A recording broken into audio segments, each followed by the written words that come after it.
All right, everybody, welcome. Big news this morning. We got new information from Tesla announcing their production and delivery numbers. So joining us today, we've got Brian White from Future Aza. We've got Josh West, Cern Basher, and we have Nick Gibbs as well. We're going to break this down. We're going to talk about the news information. So first of all, everybody thought that the stock was going to fall. And instead, what we have here is this, well, 5 minutes ago, stock is up by 5%. $14. That was an interesting move. Maybe it was already built in because when people saw this, you started getting quite a number of, the reports out there from the analysts saying this is a huge miss. Tesla delivered 336,681 vehicles for the first quarter, and they produced 362,000. Let's start with you, Brian. What's your thoughts about this numbers here? Well, the 362,615 is not much of a surprise to me. I was off by less than 10,000. I was at 372,420. And I watch the videos, I watch the production, I watch the sky and see what's going on.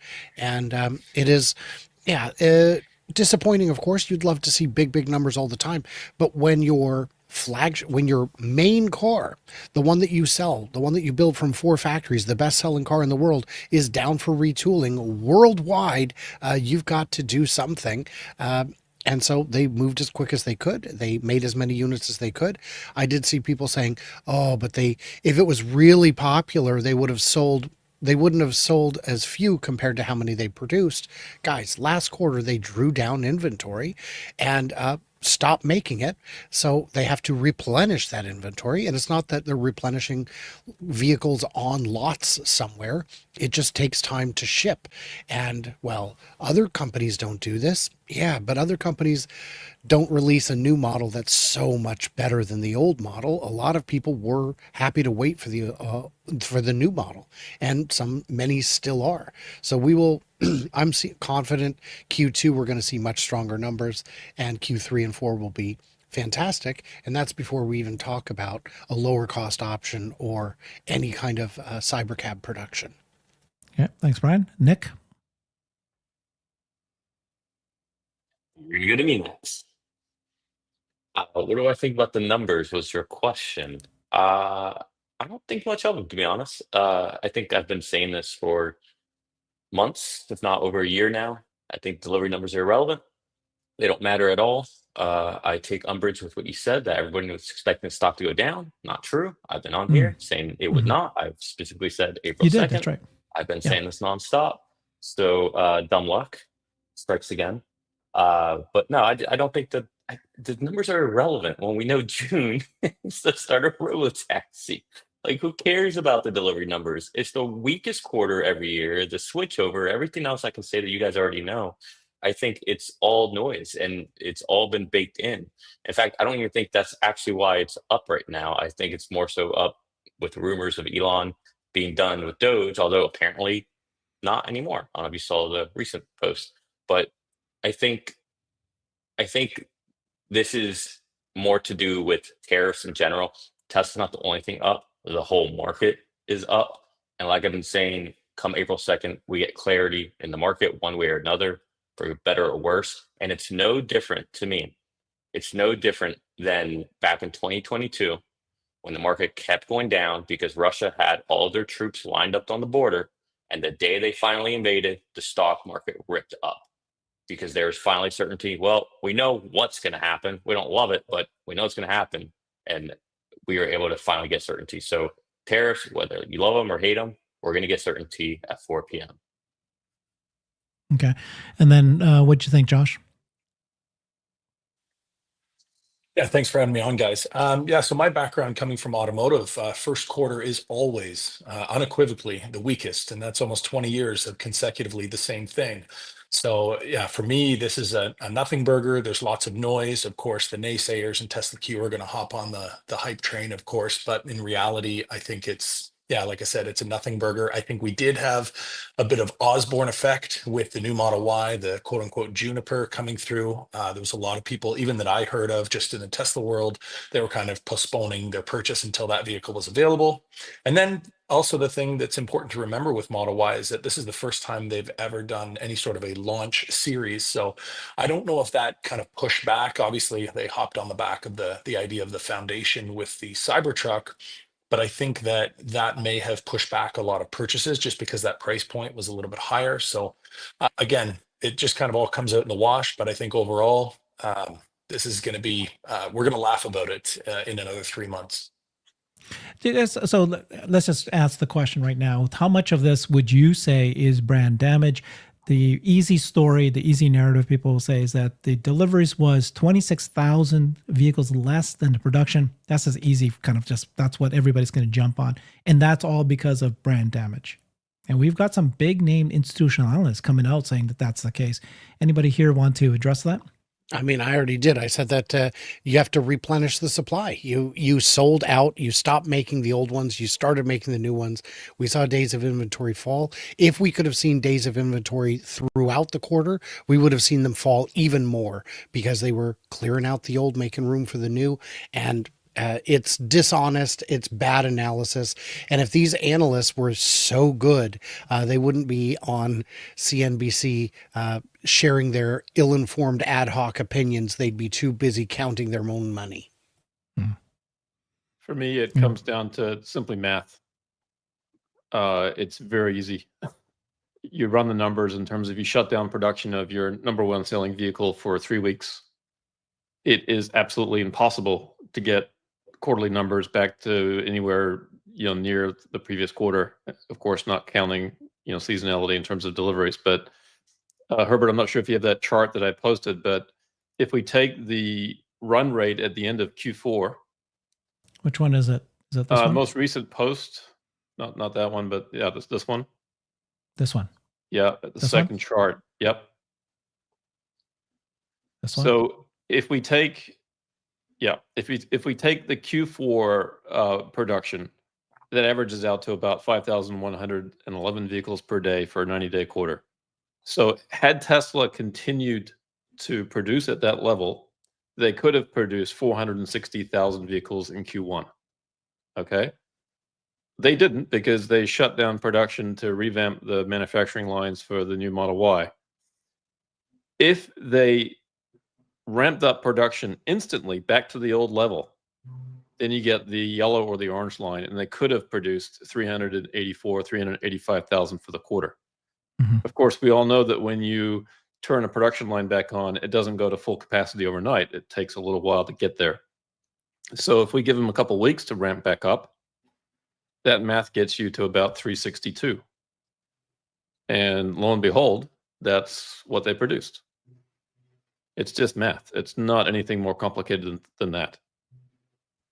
As far as the brand damage issue of, they sold less vehicles than this, when they make a vehicle, it can't be instantly delivered from the factory to the buyer. Right? It has to be put on a train, a truck, in some cases a ship to get to the buyer. So the fact that they've got, the few days inventory, it just shows it takes a while to get the vehicles in the customer's hands. Do you have other slides to show on your screen? I think that's it in terms of just making that point about, analysts can't do math. That's the one slide I think that shows that pretty clearly. That's such a great chart. That's fantastic. You do such a good job with that. And so you're saying that the 361, it does also make sense that the deliveries was actually 25,000 less. And so for you, CERN, how much of that would you say is because of brand damage? Well, I think that remains to be seen, but this quarter is zero. I don't think that is an issue at all this quarter. Wow. Right. The difference between the production and the deliveries to me is purely accounted for the fact that the inventory was drawn down ahead going into the quarter. And then it takes time once you're producing new vehicles to get them in the customer's hands. Wow. I would Jesus. actually say that there is brand damage that has negatively impacted Cybertruck sales, because I know from having done an overnight test drive, the amount of negative attention I got was pretty unpleasant, and I think that would hold people back from wanting that to paint that target on themselves. Where in a Model 3 or Y, you don't really get I haven't had any negative attention ever. But with the Cybertruck, any amount of time you spend in it, in Chattanooga, I was rolling around in Cybertrucks all weekend with different people, and even homeless people would come out and shout at us. So that's pretty unpleasant, and I think would have an impact on sales. Yeah, because you can see here in the other models line, 17,000 production, 12,800 deliveries. I So think that would there's be- something I have to disagree with that perspective. I've driven through Tennessee several times. I've driven through the South many times in the last couple of months, and I live in the South. I live in Raleigh, North Carolina. I drive a Cybertruck every day of the week, and a lot, and I haven't had a negative comment yet. So I don't know where in Chattanooga you live, but it's really quite surprising to me. There's no doubt that the Cybertruck sales are down now. Whether that is because they were out of production due to a switch over to a new battery pack, or whatever reason, Cybertruck sales are definitely down. It's really very surprising that these analysts are so certain of themselves. I mean, we had an analyst say that there was an 80,000 deficit in sales. And this is a fairly bullish analyst on Tesla. That's a very big surprise to me. Anyway, I just wanted to say I really disagree about the Cybertruck brand damage. I have how many people a day come up to me to look at the truck and to give me, very positive comments. I haven't had a negative comment. Actually, it's not true. 3 months ago, traveling from Florida, some youngsters in the car started making signs at me. And that was the one experience I've had yet. And that was before DOGE and whatever. Larry, we were in the parking lot at Chattanooga, just kind of wrapping things up. And there was probably, 20 Teslas there and perhaps about a dozen of us standing around. And just while we were conversing at the supercharger, and I've never experienced this before, but we had two random people in the span of about 20 minutes stop and tell us, that not only do they like the vehicles, but they, support Elon and they think it's, terrible what's happening and that sort of thing. So that was really nice to get the support. Yeah, The other Josh, thing, I was ahead. following your trail back to Austin, and you were stopping at all the stops I've stopped at. I knew all of them. I remember them well, and I've had really great experiences, I must say. I mean, I don't want to single out Tennessee. I mean, all through the South, everywhere I've been, I've had really great experiences. Not one. Well, I had one truck driver claim as he came past me that he could whip me in a race. I said, okay. I'd like to see that. We both got onto the freeway, and he took off like a bat out of hell. I just set my normal, speed and went off. About 10 miles down the road, he's on the side of the truck, two cop cars on either side of him. And he's getting, so I mean, that's the worst experience I've had. And by the way, that may have been in Tennessee, actually. Anyway, it doesn't matter. The point is, I haven't had much hate. Okay. As far as Larry, I know. Let me first start off, Larry. I got an issue with you, my friend. You came to St. Petersburg, Florida, where I live, and you and Farzad. I already gave Farzad an earful, and you guys didn't let Nick, me know. I absolutely deserve it. I absolutely deserve it. I have to say there are quite a few people in the area that I really should have looked up. I really, really should have. I deserve it. Apologies. It won't happen again. I am coming back, actually. I'll let you know separately. Yeah. I know CERN is in that area too. Yeah, Farzad's already making up for it, so we already have communication on the back end to make up for it. But with that said, I believe you both flew down for that interview with Kathy Woods. I do have, so St. Pete is kind of like Austin, where it's kind of a blue city in a red state kind of thing. I guess maybe Florida's a little more purple, not recently, but I have several friends who have Cybertrucks here, and They have had some interactions, I guess best way to say it. They've gotten flicked off a few times, but only a handful of times. Like the worst thing that's happened was someone left a note about my friend's manhood apparently is tiny, and that's like the Cybertruck. Um, but it's interesting because if you met these people, they like if I were to describe them, they're like the most granola people you ever met, and it's Yeah. like you don't know who you're talking to or who's in the vehicle, and they have a little girl named Zia, like it's who's always riding in. They got it for safety and to be able to travel across the country when they tow the Airstream, but there's definitely pockets, and I think a lot of the stuff with the Cybertruck specifically, it stands out, and so people might feel more emboldened if they feel very strongly about it. So I do think that's going to happen, but I almost wonder if I never was talking about brand damage. Here's a contrarian point of view. Is it possible that there's actually been anti-brand damage? Brand enhancement. Brand enhancements.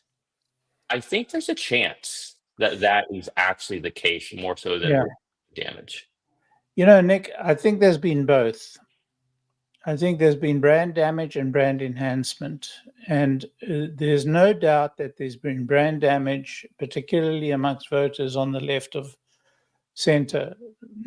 There's no doubt about it at all. I mean, you don't have to go very far to hear the kind of comments or read the comments on X and hear the comments on, NPR, which are kind of exactly the opposite of the comments you would have heard 2 years ago. There has been brand damage.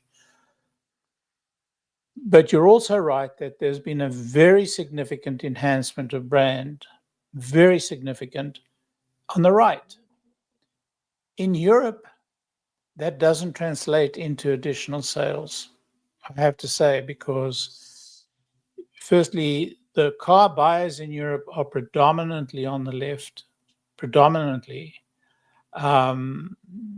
People on the right tend to be working class. Working class don't get cars from their companies. Companies buy cars. That's just the nature of things. And Tesla is quite an expensive car in the European, not quite a very expensive car in the European context. And by the way, there's been very significant brand enhancement in China. So on balance, I don't know how you would break it out. But one thing you don't want to do is you don't want any brand damage if you can possibly help it. You want brand enhancement. So to seek a balance is one thing. It's better to have brand enhancement. But, these are difficult times, I think, for all brands for a whole host of reasons. And Tesla is not immune to it. In fact, they are in the very, in the very bullseye of it. What do you guys think is going to happen? Oh, go ahead, sir. I was just going to add my 2 cents in terms of Cybertruck experience. I recently drove from where I live in Sarasota, Florida, up to Washington, D.C. Probably the most, leftmost city in the country. Spent 4 days there and then a couple of days back. We had Sentry mode on at all times when we parked overnight at hotels or anywhere we parked. And every morning I would review the Sentry mode events. And every single one of them was somebody who was curious about the truck, checking it out, looking at it, taking photos with it, pointing out various features on the truck. No one tried to damage it. No one even touched it. In Washington, D.C., driving around the Washington Mall, I had one person give me the middle finger salute. Otherwise, everybody else that I saw was very positive towards the truck. I had a number of people at Superchargers come up to me and want to talk about it and look inside and so on. So I was pleasantly surprised about that because based on what you hear, you would expect a much more negative reception going to Washington, D.C. I've had exactly the same experience as you. And yesterday in Greensboro, North Carolina, a guy asked me, could he take a picture with, and he pulled out his little, say, DJI, sent it up in the air, took a picture 360 degrees. I, sit there and pose for him all the way. But I do exactly what you do. I look at my Sentry mode every day, and I see the same things you see. Mm. All right, let's talk about what's going to happen now. So we had these numbers. There is going to be no doubt, despite what you guys, giving the balanced view of what you guys are saying, the narrative is going to be that Tesla missed big time. That this is because of brand damage. What's going to happen on our way to the earnings call? They did make the announcement that the earnings call is going to happen in April 22nd. And interestingly, if you take a look at the language that they used here, they called it the financial results and a company update. 2 hours after the company update, they're going to publish it, but they called it company update. Some people are saying, hey, that's different terminology. That used to be an earnings call. Now they're calling it a company update. Do you think that means something, that maybe they'll use this as an opportunity to do presentations of who knows what, the more affordable vehicles, maybe some sort of teaser of the robotaxi? Is there anything to read about that? Read into that? I just know I'm going to be in Shanghai at the time, so looking at the chart here, that's going to be a real brutal middle of the night exciting call for me. I guess that'd be like a 4 a.m. call for Brian, so I'll make it happen. Yeah, and I don't know what it is, but I'll tell you, I won't have any more covered calls on by then. Yeah, I think So it's you're- important. Mhm. I was Go on, just going to Josh. say, I think it's important that, and Elon realizes it's important to re-inject some vigor and attention to the Tesla brand. I think, the big tell on that was him having the all hands meeting broadcast to kind of share and get some exposure on the brand, talk about the future, kind of get the attention off of the current situation, addressing it, with a little bit of levity.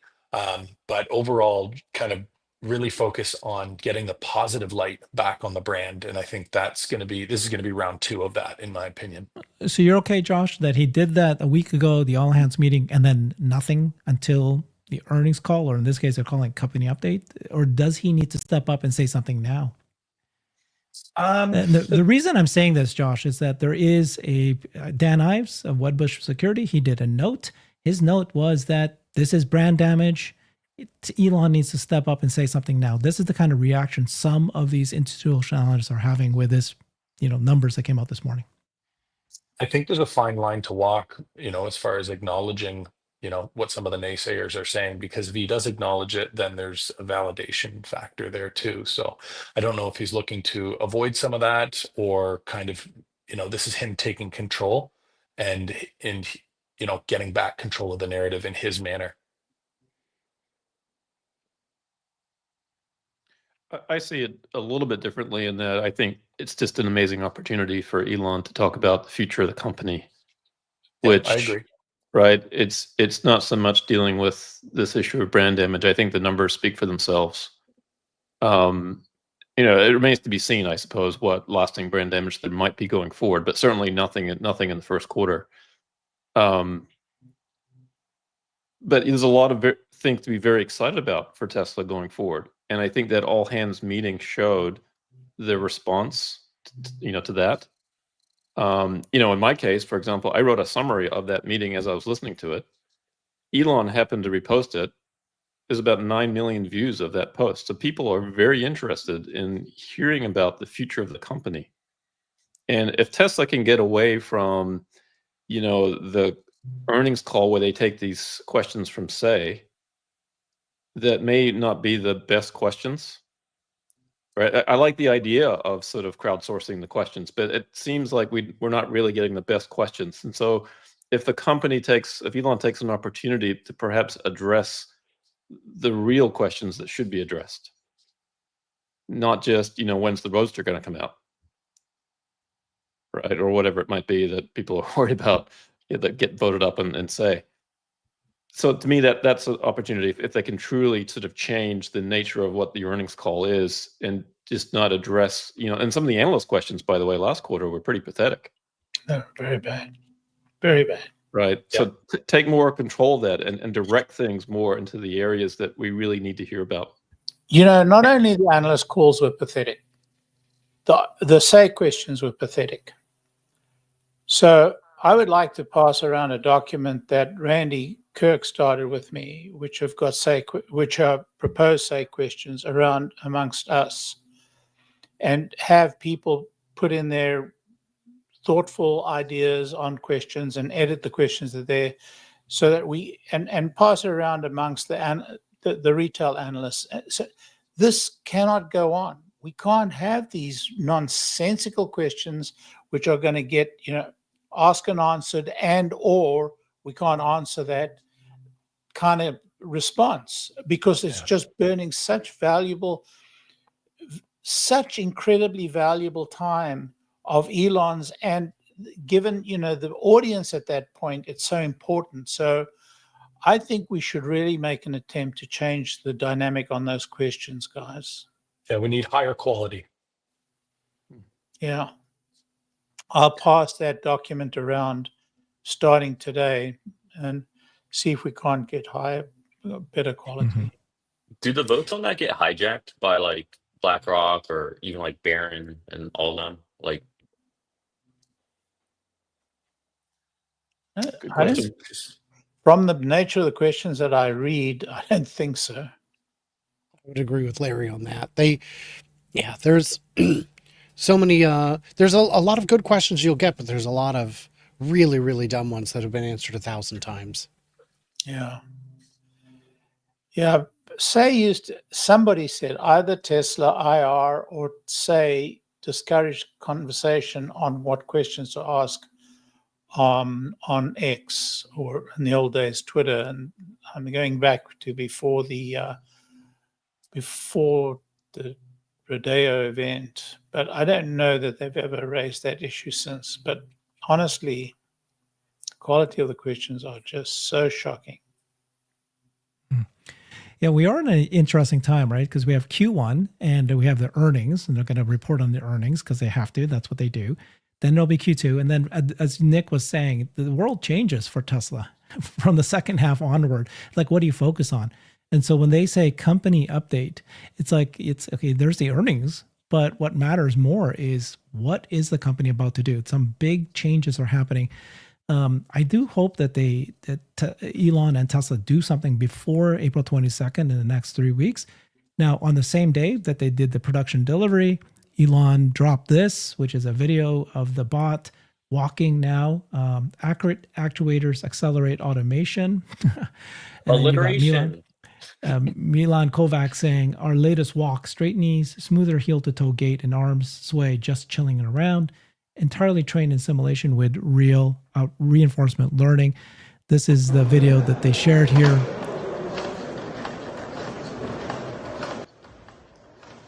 Yeah, it's much more natural gait. So do you think that he dropped it today to change the conversation from production delivery of auto, or? Nah, he dropped it today because it became available today. Yeah. Elon's reiterated several times when anybody brings up Boston Dynamics, comparing the two bots, is the rate of improvement at Tesla. He keeps highlighting the fact that they've been working on it for such a short period of time versus some of these other companies that have had a years and years head start on Tesla. I think that's important to note. This is an older version of the bot, but it's now walking much more clearly. And then you notice that even Elon said, much better actuators are coming. So this is not the design lock at this point. This video here. So he also reaffirmed that they would have 5,000 of them produced by the end of the year.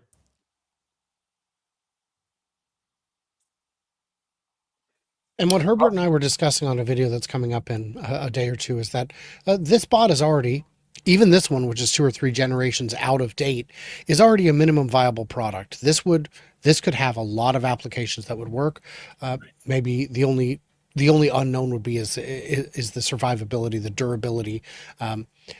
But it's there, it's time. And if you don't believe in the bot, that's fine. It's coming whether you believe it or not. And if you don't believe Tesla can solve bots, that's fine too, because still it's coming either way, whether you like it or not. Yeah, I agree with that 100%.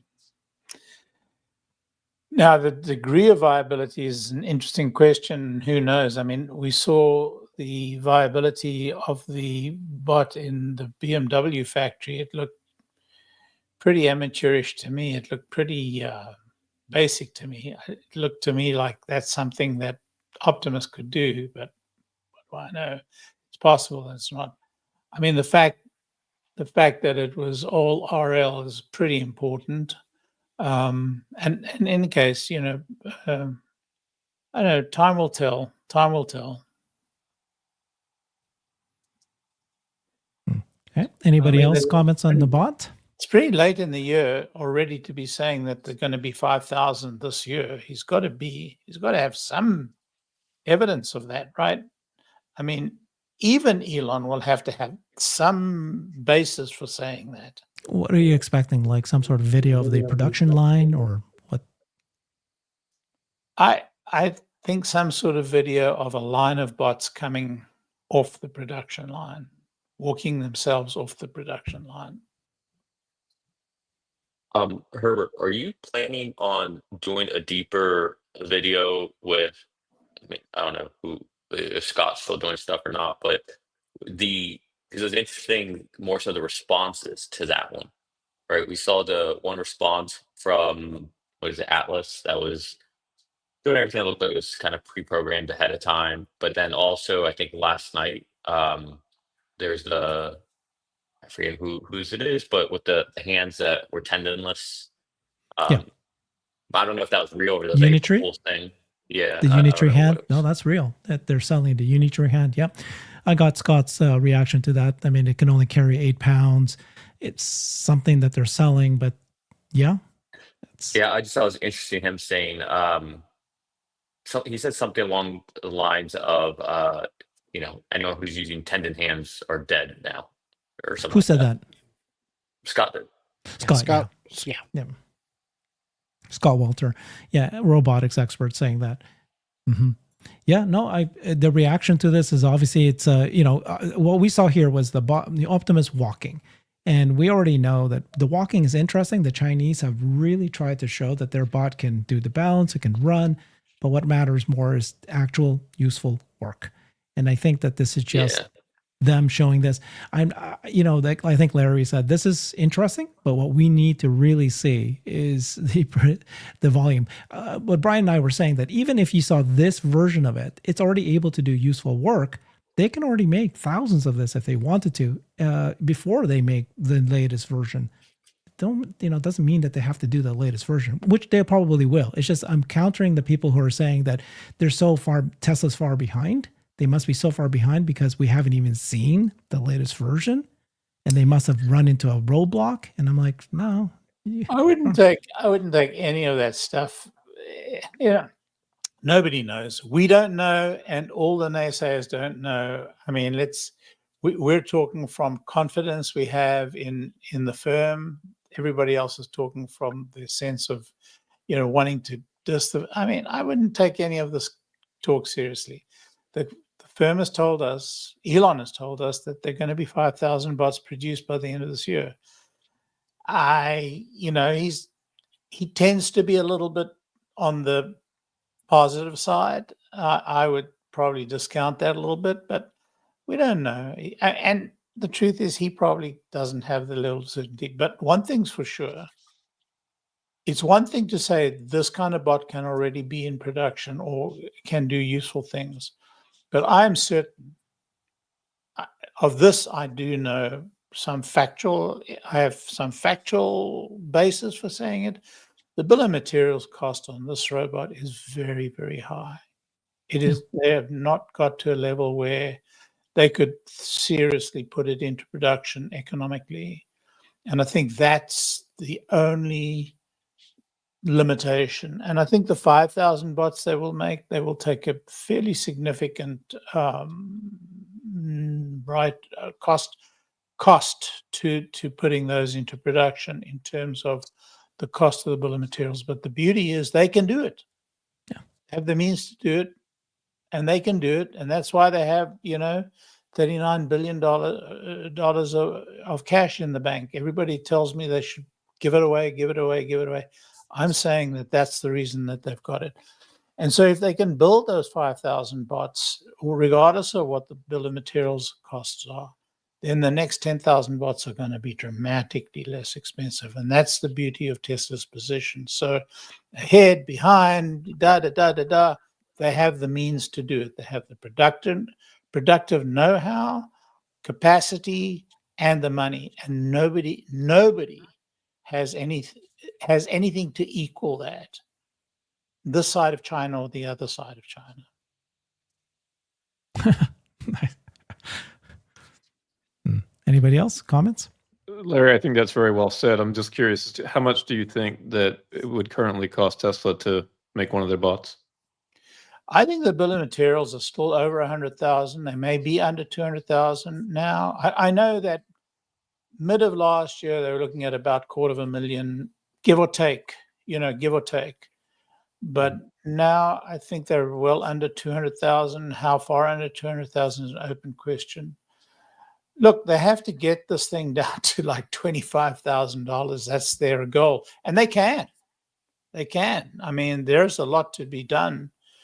Anybody else coming from this is going to have a much higher bill of materials. They don't have the manufacturing capacity in terms of demand.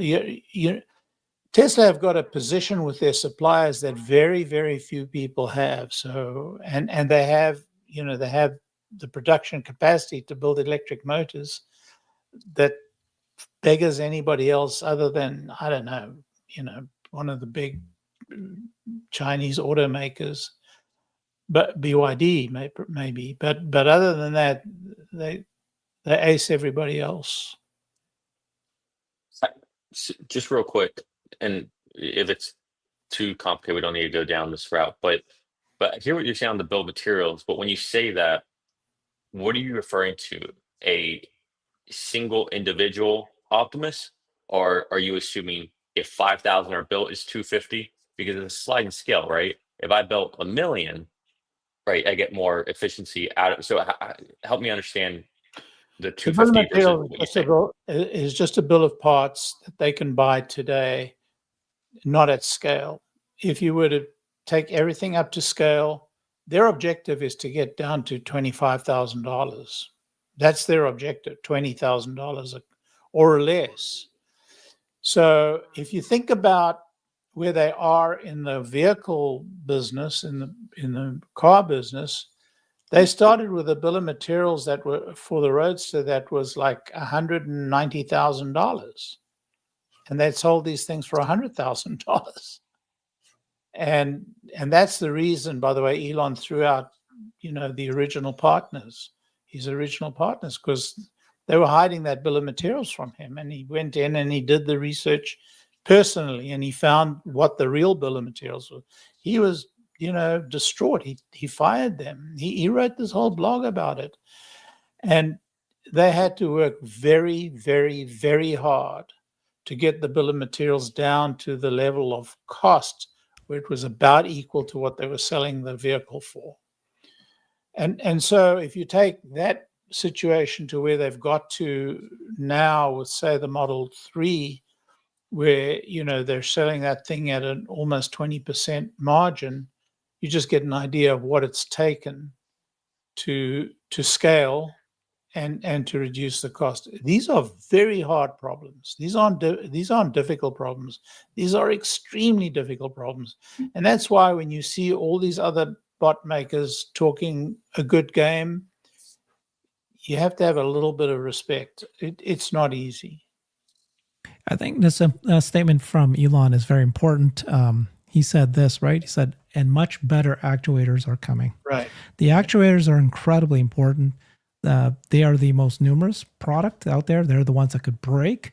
And so if you want to bring down the bill of materials, you bring down the bill of materials and actuators, you improve this. And so if better ones are coming, that's a good sign that they're, making progress.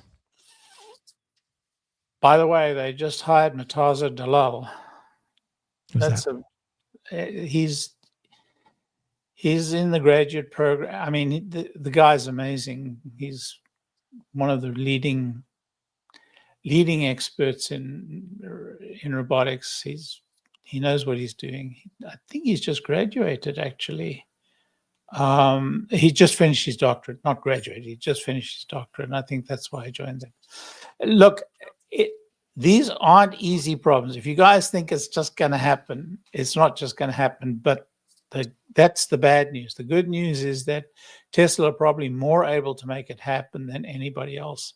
It's one thing to make the robot work. It's a whole different ballgame to make it work at scale and at a cost that you can sell it very well. It's not easy. Okay. Well, we got a drop of a new video of the robot walking. Still not enough for us. We want to see a production line or something like that to show that we're on track for 5,000. Bradford, welcome to the panel here. We were just talking about the production delivery numbers, brand damage. We're going to maybe touch on energy soon. Any comments before we get moving? Well, on Optimus, what was interesting to me is that it appeared to be the Gen 2 Optimus. Right. Yeah. So I was impressed that they were able to get it to walk so much better just on the Gen 2. It looks like the hips are swingy enough or whatever. The whole package is good enough for a natural movement. So I think that was a question that many had, and it appears not to be a valid concern. So I thought it was really impressive. And it's interesting that they're able to do this in simulation. So Tesla is using that as well. They're not just relying on real world data. I think you can also capture some things in real world to help your physics simulation in the simulation. So I think this is super exciting. So the exciting thing that I saw today was some of the Megapack deployment numbers, not a record, but close to it. And it's important that I wanted Bradford here because Bradford has studied Megapack, the whole Megapack system quite extensively, the deployments, the tracking the factories and all that. And I wanted to get your thoughts, Bradford, on these Megapack numbers and what we can look forward to seeing and expect in coming quarters. Yeah, so I was a little disappointed mid-quarter that we saw evidence of like the first Megapack leaving Megafactory Shanghai. I thought it was going to happen in January. It ended up being in February, and I'm a bit unsure of the volume that came out.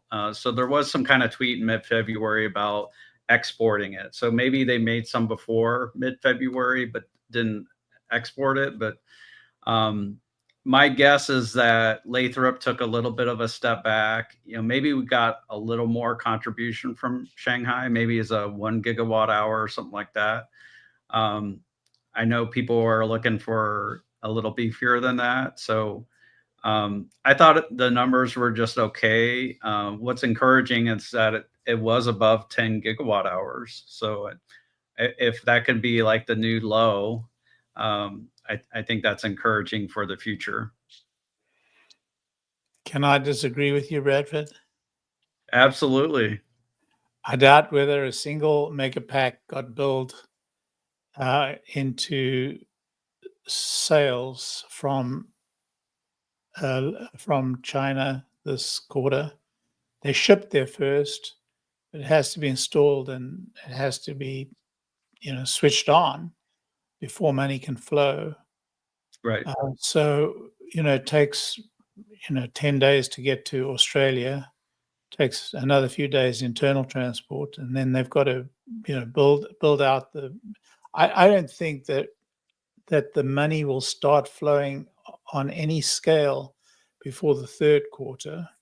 Mm-hmm. That's my view. And so I think we're looking at Lathrop, and, the revenue from these sales are so, they come in such big blobs that you can't really tell from quarter to quarter. So I'm not counting. I think we should look at the annual revenue, and I think there will be a significant increase from prior year. I think next year there's going to be an explosive increase. So let me just add something here. So for Tesla to count it as deployed, essentially it needs to be on site. So you're right, Larry, that the full revenue doesn't get counted if it's on site. So it needs to be energized, and there may be some other steps as far as being able to book the revenue. But Tesla's deployed figure does mean that it's moved from the mega factory to on site. We're highly confident of that when we were looking at modeling revenue, deferred revenue, deployments, differences between deployments and recognized revenue. And when we looked at this in the summer of 2023. Will this deployments this quarter, Q1, will that actually impact and help with the margins? No. So Larry's right. So there's going to be a delay of typically at least 3 months, but it'll be like 3 to 9 months, depending on when the projects get energized. Now, there's likely a difference between the U.S. So in the U.S., there's this long interconnect queue process that these projects have to wait on in order to be able to energize and use the mega packs. So there's all these studies that are done, all this stuff. They need to charge certain participants different costs, all this stuff. It's a big mess. I'm guessing the interconnect queue is not a nightmare in China. China's like, okay, make it happen. There might be some kind of queue in Australia, but I'm not aware. Yeah, the principal shipments right now are to Australia. We don't know what shipments are into China, and we don't know what the billing arrangements are, and even the audit requirements are in China. But I'm pretty confident that we're not seeing revenue from China Mega Factory yet. And I didn't expect it. Sorry. The good news is, as time goes on and as this business continues to scale, it should become less lumpy quarter to quarter. Right. Exactly right. Yep. Yeah. Okay, I want to ask you guys then about this this rumor, I guess, Politico's reporting, right, that President Trump's told his inner circle that Elon Musk will step down from his current role with the government, most likely, obviously referring to DOGE. And there's this thing about his 130-day mandate is set to end in late May, March, April, May, or early June anyways. And so he could leave before that. He can leave at that. Do you guys take that as a real information and this is real? Well, the White House spokesman has called it fake news. That's today after it came out. So, I mean, I don't know. It could be just, I have no idea. Anyway. What I'd seen was an escalation of rumors where there was the interview that Elon did with, I think, Joe Rogan, where he said out by spring. And then I don't remember who, some publication just decided that spring means May. And then everyone started saying May. And then, of course, now you've got a countdown timer. But there hasn't been any, if you trace it back, the DNA of it, the ancestor to all these rumors is him saying, May. So that, or saying spring. So that, unless there was some kind of official confirmation. But to me, it doesn't matter as much, because if he needs more time, he'll take more time. And if he's done early, he'll leave early. Things are a little flexible in that regard. You don't tell Elon what to do. He has the ability to assert himself and get all that handled. I did just want to say real quick that in 12 minutes, the show will end, and I will be doing a after show Q&A, which redirects automatically if you're watching this on Brighter with Herbert or on Future Oza. But on the rumors, what do you guys think? Yeah, that was a article by Rachel Bade, and I don't believe anybody has validated that. So as far as we know, it's clickbait at this point. I mean, I can just see it as an attempt to create a narrative of division, that there's a an issue in the White House, or there's some upset, or Trump's getting irritated. These are some of the headlines that I've been seeing. And personally, I think it's nonsense, because everything I've seen of Trump actually speaking, it's been quite to the contrary. Elon's a patriot. I'd keep him for as long as I could. And you guys have seen those clips as well. So that's where I think we are right now. I just thought it was that he was done, that he was winding, that my work here is done. He's got a lot on his plate. I just asked Grok Mhm. what the official position is, and I won't read the whole thing, but Elon Musk has indicated his intent to step down from his role in DOGE by the end of May 2025. This stems from a Fox News interview with Brett Baer, reported on March 27, 2025, where Musk stated, "I think we will have accomplished most of the work required to reduce the deficit by $1 trillion within that timeframe," referring to the 130-day limit of his designation as a special government employee, SGE. Under federal rules, an SGE is limited to serving 130 days within a 365-day period, which aligns with a potential exit around late May 2025, given his start date following President Trump's inauguration on January 20th. So I think that's pretty definitive. I think it's a good. I think it's a good thing if it is what's going to happen. It's just going to be good for Tesla, the brand, the stock. People start realizing, okay, he's got a time frame for Doge, and then he can, step away, because that is the main driver of the brand. The hatred against Elon is that they're tying him to the government and him getting his fingers on the Social Security, which is ridiculous. But that where it all starts, right? And it's not to say any of the DOGE employees are leaving or anything like that. Elon's obviously going to retain his influence, through. Well, there's going to be a turnover of those DOGE employees because they're all limited to 130 days, right? Right. So there's going to be this constant churn. But man, the quality of the people they have in that group, in that organization, is just stunning. I mean, yeah. I don't know if you all saw the Brett Baer interview of the DOGE employees, but it was so impressive. Wow. And they're on a bit of a kind of a staggered flywheel as well. They didn't all start when Elon started. So there's going to be some, kind of overlap of people that were there when Elon was there to carry on that same theme. Exactly. Yeah.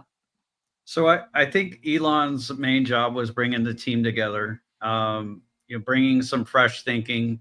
He brought the team together. He's an incredible recruiter. As we all know, if you look at where top engineering grads want to go, it's Tesla and SpaceX. But he also, brought people on for DOGE.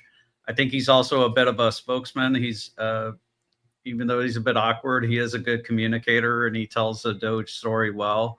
But that person doesn't have to be Elon. So I feel that while DOGE's job isn't done, Elon could move on, and that he will have accomplished quite a bit with DOGE, even if he's only there for 130 days.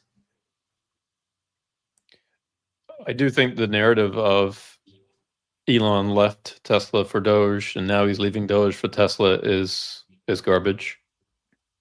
People like to spin these kinds of narratives. Elon, I think, is a unique individual in that he's capable of working on multiple things at once.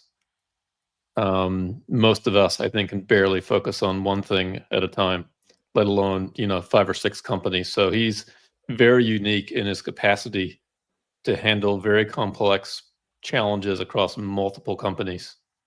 And I think it's just hard for anybody in the media to comprehend that. They take weekends off. You're asking people who take weekends off to understand the Elon Musk work schedule? Oh, come on, man. So I'm going to be dropping out of the show right now so I can get a quick break in before the thing. I will be listening in, so I will know what's going on. And then anyone who wishes to, I'll see you in the after show. Thanks, Brian. Thanks, Okay, Brian. so we had the production delivery numbers. We know what's going to happen with the media. They're going to jump on this. The Tesla Q is going to say it's all brand damage. So we've done our best to really analyze it, to really tell folks how much of this was actually quantified is actually the Model Y transition. But we are now also getting real data showing that the Model Y is doing really well in China, right? We're back to production. We've not heard yet if the Model Y, where the production is in the US. We've not seen that in anything. But in general, we've got Elon saying that he expects the Model Y, the new one, to be back to become the best-selling vehicle across the board. So do you think that in general, kind of like, you know how once something has happened, a production delivery, Band-Aid's ripped off, people just jump ahead, and that's why the stock went up today. Do you think that's where we're at now, or do you expect this is just, we're still in the midst of a ton of noise? People have a very short memory. That's been my experience. Well, So the I market, think we'll see. the market in general is up, right? Mm. I mean, yeah. Sorry, I didn't mean to. Yeah, No. Larry, I'll just quickly add, I was into 2 Tesla stores yesterday, one in North Austin and one in the new one in West Austin, just talking with some of the sales staff there. And they have seen that the 3 and Y with especially these lease offers, specifically the Model 3, is just a phenomenal deal. They've had a fantastic response. You have a lot of people that are, even getting one for their kid and that sort of thing because they're so affordable. But that has, the affordability aspect has been a really strong driver for both of those vehicles. Whereas with Cybertruck, Model X, I ran some lease numbers on a Model X because I'm thinking I might need to get out of my older one, and they're just not as appealing as, just all things considered with the economy here. So I think that's something to consider when we see these numbers coming out. Very good advice. Maybe I should get another 3. I've only got 2. You should, Larry. You should. We Mhm. did see images from Joe Techmeyer today of non-launch edition Model Ys coming out of Gig, Yes. Texas. Finally. Yeah. That's what we need. And get us a long range rear wheel drive Y and a performance, and it's just going to build out. It's going to rock and roll. And Okay, so that's really good news, sir. And if that's the case, Joe was saying that there's non-launch Model Ys coming out of Gig, Texas. So that I was waiting for that. So some sort of signal to say that the Model Y production lines for the new Model Y is coming out in Gig, Texas. Yep. If you go to his post, you'll see some images of them. Okay. I was hoping that after this hiatus of production of the Cybertruck, we would hear about Cybertrucks with the new batteries being produced, the new battery packs being produced. But I guess the new battery packs are not ready yet. I'm hoping that will be, a very significant reduction in cost of the Cybertruck and also improvement in range. But I haven't seen that yet. Anything we're waiting? Yep. A little tidbit from me. So deliveries were lower than production by about 28,000. 26, wasn't it? Okay, maybe. 26, yeah. And so that's about a week's worth of production. And it's going to be difficult for Tesla to deliver something instantly, from the factory to the customer. And because they were drawing down inventory before this, and had the whole Osborne thing happen and all that, I'm not surprised that deliveries were lower than production this week or this quarter, and production averaged about 35,000 per week last quarter. So my big questions on the Model Y is how quickly can they scale up to 90% capacity usage?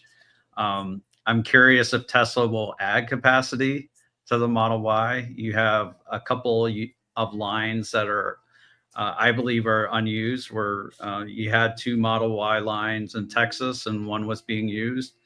Same with Giga Berlin. So those are some things I'm wondering about the auto business, which we all know is somewhat irrelevant to Tesla's story as far as an investment and company moving forward. That's exactly what CERN said earlier, and Jeff Lutz also said this morning.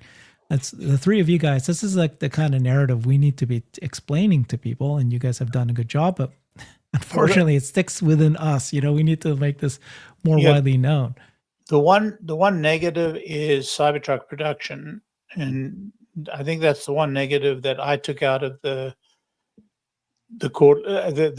P&L, the production P&D report. I'm really interested in hearing a lot more about that and what's happening about that. I think that everything else in that report was very positive, extremely positive. But we've got to hear this quarterly. We've got to hear Elon tell us what the rest of we know roughly what the rest of the year holds. He's already given us an outline, but we want to hear that we're on track. And I think if we hear we're on track and he paints a really good picture of 2026 going forward, I think we will see a very significant improvement in general attitude. I don't forecast the share price, but I think the general attitude to the company will improve. But the market it's definitely improved significantly. Whatever they're thinking about Tesla, it's clear that the air is cleared for the investor community. I have to drop now, Herbert. Yep. We're going to go right now. But first of all, thank you so much, Larry and CERN. We got Josh joining us this week and Bradford. Please join us again next time. Thank you, everybody. We'll do it again next week. Bye all. Thank you. Thank you.